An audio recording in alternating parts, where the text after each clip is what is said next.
we're still depending much too much on armed security and not health security and education security.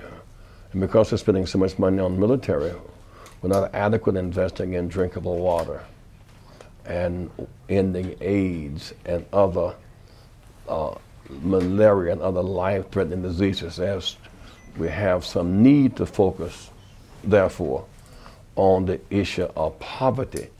Because the big threat in the world today is that the haves are building walls between them and the have-nots rather than bridges. And that's because of fear. The haves fear that the have-nots will rise up, and so rather than invest in the poor, they try to lock them up, or lock them out, or build walls. Our future's in building bridges, not in building walls. And that's again a Gandhi insight, to see the need for building walls. And the work here to affirm the personhood of the so-called untouchables built in the New York Constitution is such a great move forward, because by many names, other despised groups are untouchables in those society. Up until 1965, you know, blacks and whites could not touch on a toilet. We could not touch in a voting booth. We could not touch in the same school. We were untouchables. It called segregation. In South Africa, the blacks were untouchable. They could not enjoy rights. But the movement to affirm people against schemes of casteism and classism and racism, the spiritual godfather of those struggles is Mahatma Gandhi, and it comes really out of India. And the last, of course, is the inability to resolve conflict through using our minds rather than missiles. The brutal assassination of Benazir Bhutto, just next door, makes Pakistan one of the most dangerous places in the world today. Because next door, in those mountains, is somewhere Al-Qaeda, in those mountains.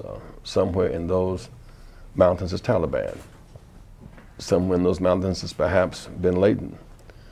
Somewhere in that country is the man who gave nuclear technology to Iran and North Korea. Somewhere in that place are nuclear weapons. Somewhere next door is an unstable government, very much threatened by the assassination and kind of prevailing turmoil. And so we all have an interest in conflict resolution in Pakistan, in nonviolent conflict resolution, where the various groups, Sharif and Musharraf and various groups, somehow find common ground and choose coexistence over co-annihilation. Somehow they choose negotiation over confrontation and arrive at an enlightened compromise that there might be peace in Pakistan, which is good for Pakistan and gives security to Israel, to India and the whole region. The violence in Kenya today, there are too few people involved in trying to resolve that conflict. Kofi Annan is there seemingly alone, but we must not intervene into Kenya, not in a military sense, but in a diplomatic sense. We need more diplomats and more nations involved in trying to bring about in that nation reconciliation, because the violence in Kenya is destroying that democracy, and of course tyranny and terror has a way of spreading. So we cannot stand idly by and look at the Kenyan violence as a TV spectacle. We must assert ourselves and be involved in that resolution.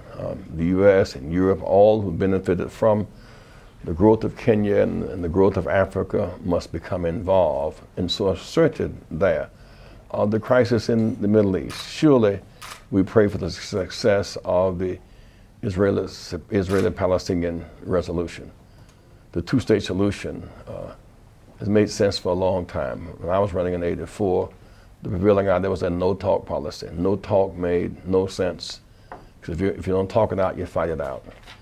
And so there's now a common agreement that a let's talk two-state solution is the solution. Now the prevailing groups must all be at the table, figure out some way, in spite of the scars, to forgive, redeem, and move on. They must go forward by hope and not backwards by fear. And fear is a great hindrance, fear of retaliation, recalling what happened yesterday. They cannot go forward looking backwards. The Iraq War was a debacle, an unnecessary war, built on the false foundation of lies. We were told there were weapons of mass destruction, there was Al-Qaeda connection, there was imminent threat, and none of that proved to be true. We dismissed the work of qualified UN inspectors for corrupted Iraq exiles in England giving bad information for selfish purposes. Now we've lost too many lives and money and honor, but mostly we've lost moral authority. And so when you look at the Iraq debacle today, an unnecessary war driven by a preemptive idea with arrogance, Gandhi speaks to us. Look at the unresolved conflict in Kenya, where there was a violent confrontation based upon questions about an unfair election. Gandhi speaks to us. You look at the success of